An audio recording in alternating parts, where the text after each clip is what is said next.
Hi everyone, my name is Ngân and I am one of the team member of the Bluebird team.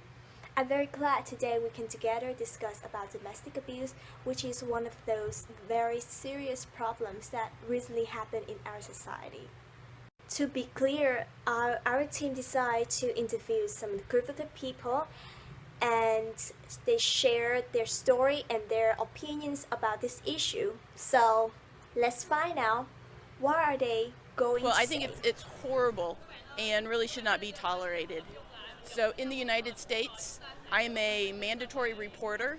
So if I see somebody who I think is being abused, I am obligated to notify the authorities.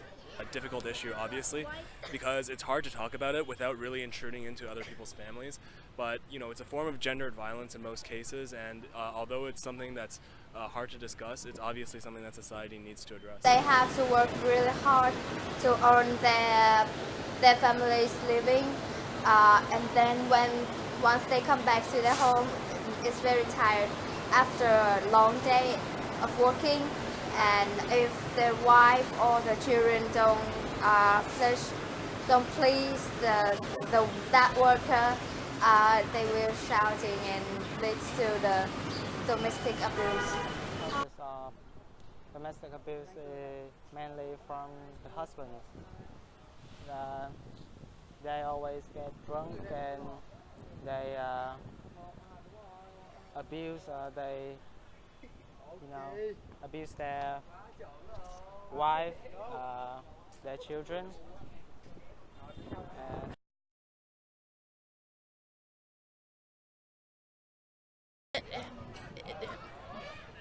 It's difficult to explain. So some women especially think that they deserve the abuse or that they are doing something wrong, and it's they love their abuser but yet they don't like being abused. So it's a very difficult cycle to break.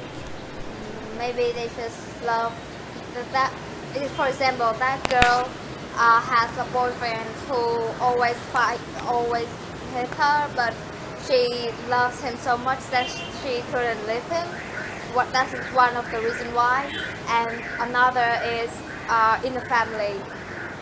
Maybe the wife's very hurt by mentally and physically, but they have children and she wants her children to have both the love from father and mother, also the caring of both of the parents. So maybe that's the reason why people don't leave that relationship.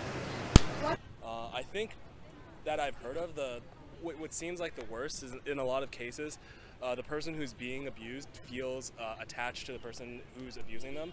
They feel that it's possible for them to change that person, or that person who's abusing them is themselves damaged, and as a loved one it's up to you to change them.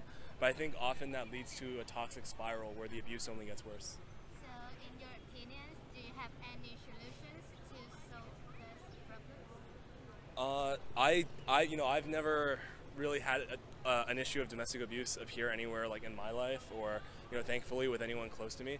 So I don't know if I can really speak to how the issue would be solved, but I think the first step really is just for anyone who's experiencing domestic abuse to be vocal about it, and for the shame that's associated in some cases with talking about these things to be removed in society. We don't want to have a stigma about speaking out against domestic abuse.